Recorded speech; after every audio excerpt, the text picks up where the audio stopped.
اعوذ باللہ من الشیطان الرجیم بسم اللہ الرحمن الرحیم۔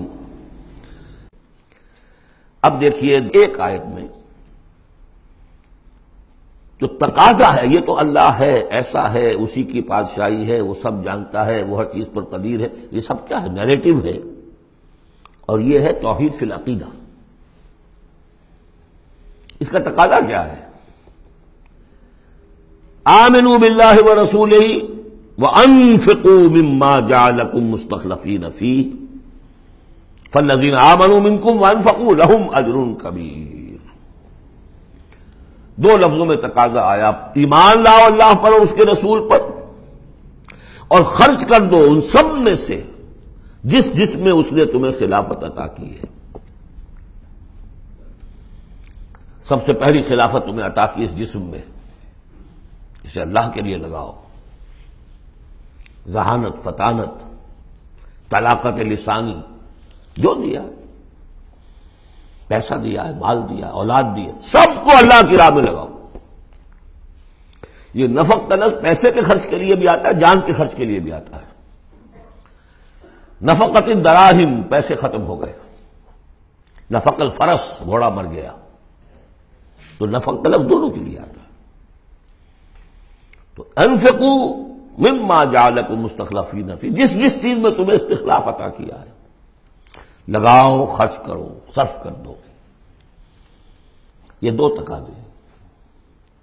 اصل میں یوں سمجھیے کہ جو سورہ حجرات میں دو تقاضے آئے تھے، آمنوا باللہ ورسولہ، سورہ حجرات میں آئے تھے انما المؤمنون الذین آمنوا باللہ ورسولہ ثم لم یرتابوا وجاہدوا باموالہم وانفسہم فی سبیل اللہ۔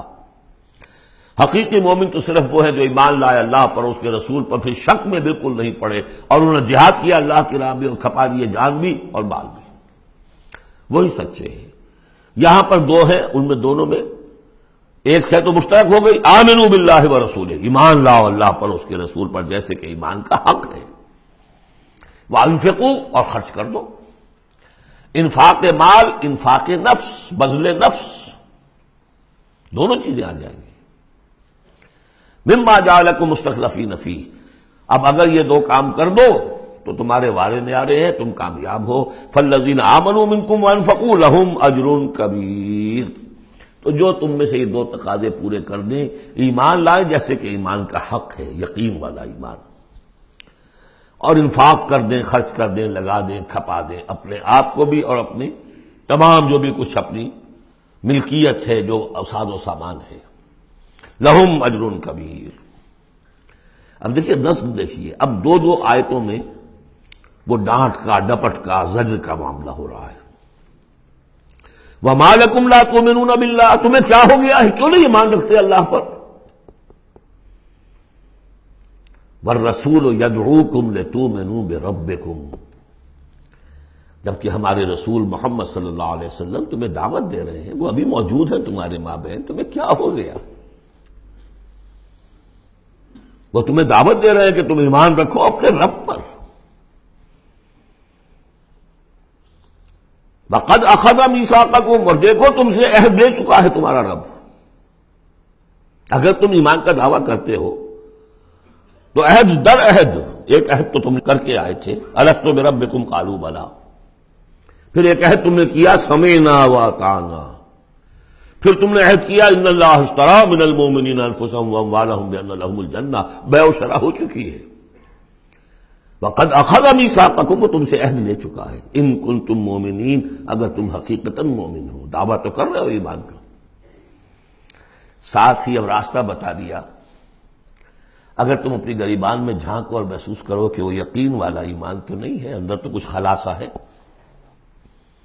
اللہ کرے کہ ہمیں اس کا احساس ہو جائے، اپنی گریبانوں میں جھانکیں۔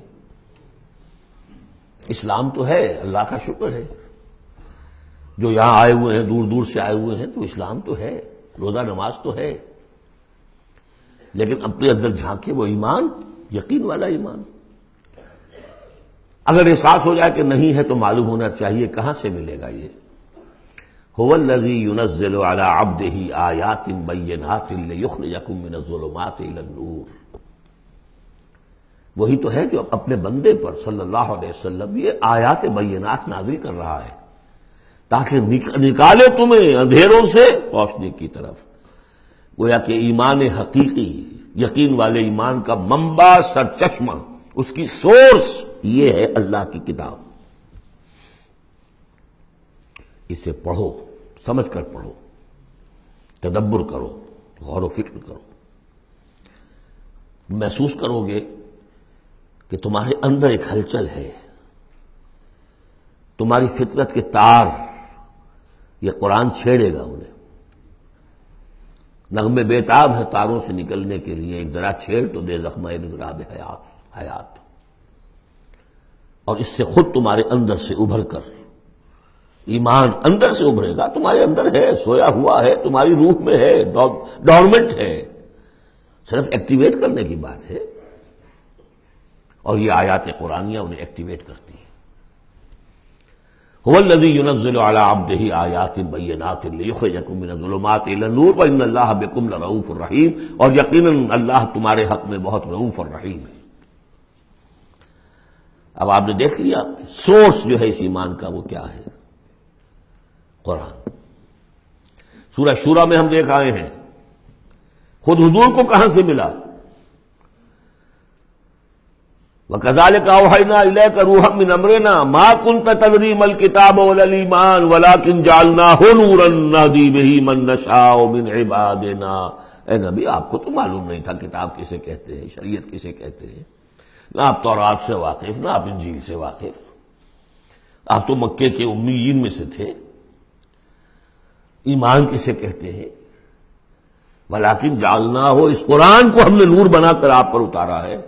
وہ ایمان جو ہے اب آپ کا باطن اس سے جگمگا اٹھا ہے، اب آپ جو ہے گویا کہ اب روشنی کا مینار ہیں، اب آپ ہدایت دیں گے سیدھے راستے کی طرف۔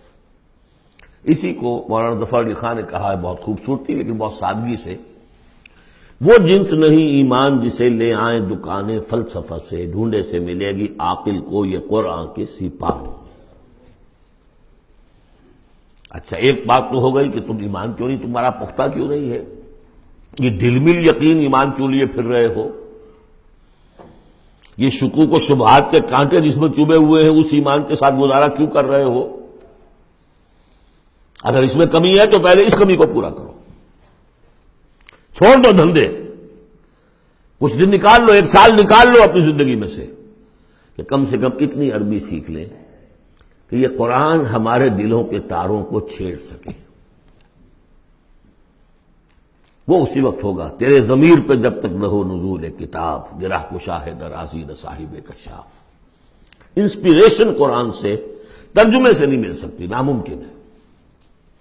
مفہوم سمجھ لیں گے، دماغ میں کچھ چیزیں آ جائیں گی، لیکن وہ جو قلب کو متحرک کرنا ہے، اس کو انسپائر کرنا ہے، وہ اسی وقت ہوگا۔ صدق اللہ العظیم۔